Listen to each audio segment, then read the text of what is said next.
الحمد لله الذي أمتن على عباده بنعمة الإيمان وأكرمهم بنعمة الأمن والأمان، فقال سبحانه: ليعبدوا رب هذا البيت الذي أطعمهم من جوع وآمنهم من خوف. In here in Saudi, I feel really safe in here, and the Saudis have a very strict security. السلام عليكم ورحمة الله وبركاته، معكم مالك من قناة الرحل أبو أنس، حياكم الله في فيديو جديد.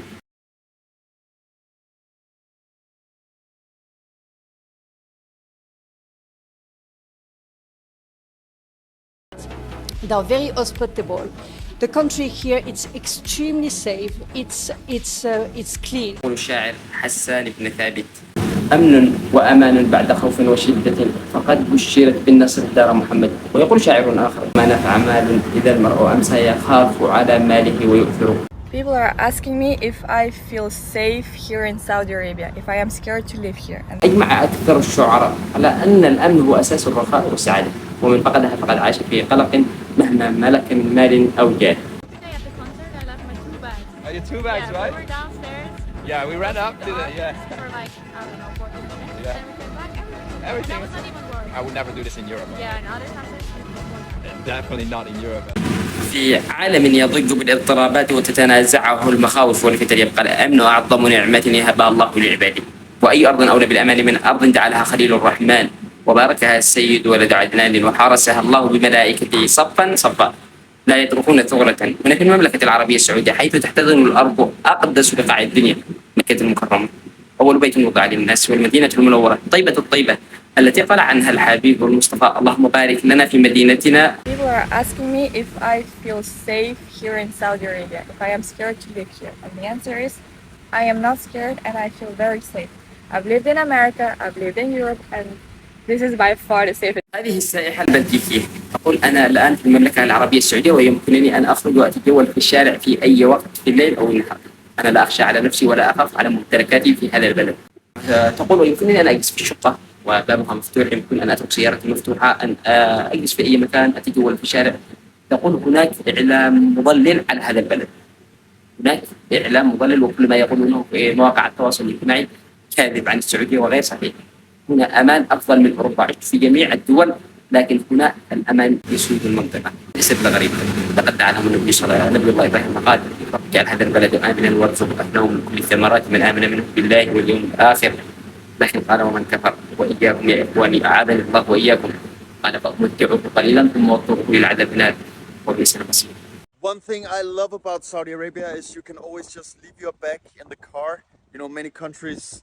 أيضا يا إخواني، هذا سائح أمريكي آخر يقول: أنا هنا في المملكة العربية السعودية يمكنني أن أضع حقيبتي في أي مكان، أضعها في السيارة، أجعل السيارة مفتوحة وأمشي وأتجول. يقول: ما أكثر شيء لفت انتباهي وما لاحظته في هذا المكان الأمان الذي يسود المنطقة. هنا أرض بلد الرسول صلى الله عليه وسلم، وهذه تعاليمه وأخلاقه، فكيف لكم أن تستغربوا من مثل هذه؟ الأمن هنا ليس جدارا من حجارة ولا سيفا من حديد، بل هو دعاء مستجاب وعهد موصول وسكينة نزلت من السماء لتكون هذه البلاد حصنا حصينا وهواء أفئدة الناس وملتقى أفئدتهم وملتقى قلوب تهوي إلى الله من كل فج عميق، وترفع الأكف شاكرة وتبقى القلوب مطمئنة. هنا الأمن الذي لا يشترى، والعزة الذي لا يباع، والبركة التي لا يملكها إلا من اختاره الله لجواره وحمايته. هنا مكة، هنا المدينة، أرض الأمان والإيمان. Let's see the clock again. It's 2:18 a.m. 2:18 a.m. and I've never felt so secured and safe in any other country I traveled. هذا أيضا سائح بريطاني يقول: أنا الآن في الساعة ما يقارب بعد منتصف الليل، أنا الآن في الشارع، هنا يلعب ويمرح وكأن شيء لم يكن. هم اعتدوا على المافيا في بلادهم وعلى القتل والتخريب والدمار وعلى السرقات وعلى شرب الخمور وغيرها، حتى يصدر منهم تصرفات غير لائقة وغير طبيعية. هم لا يعلمون أن هذا بلد إسلامي مبني على القيم والأخلاق النبوية الذي رباهم عليها النبي صلى الله عليه وسلم. الإعلام كان يروع للناس أن هناك تدمير وخراب وقتل في بلاد المسلمين، وأن المسلمين إرهاب وإلى آخره. ثم جاءوا إلى المملكة العربية السعودية أو إلى أي بلد عربي آخر شافوا أوجه غير الأوجه التي يتكلم عنها الإعلام، شافوا ابتسامات وأخلاق المسلم الحقيقي. هذا جاري من الجنسية الصينية.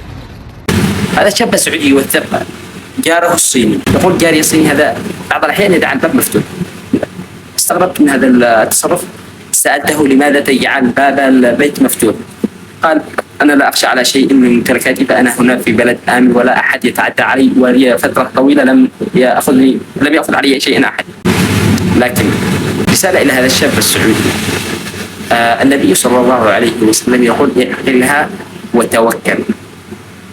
معروف أن المملكة العربية السعودية فيها طبعا 50% من الأجانب.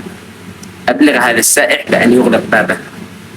الناس ليسوا ملائكة، وهناك أجانب كثير في كل مكان، قد يرى أي أحد ويدخل يسوي أي حاجة تحسب لظهر الشعب السعودي. هذه واحدة. ثانيا، في مثل شعبي يقول المال السائب يعلم الناس السر. في مثل مصري مشهور يقول الباب المغلق يرد القدم المستعجل، أي بمعنى أغلق بابك لا أحد يعتدي عليه. وفي النهاية، اللهم إني أسألك بأسمائك الحسنى وصفاتك العلى أن تحفظ بلادنا وسائر بلاد المسلمين، وأن توحد صفنا، وأن تجمع كلمتنا، وأن تعلي راية الإسلام، وأن تسخر للدين جنودا من عندك يقودون رايتك، يحملون هم الدين والإسلام، ويقودون عبادك المخلصين الشرفاء لتحرير المسجد الأقصى ونصرة غزة. سلام الله عليكم.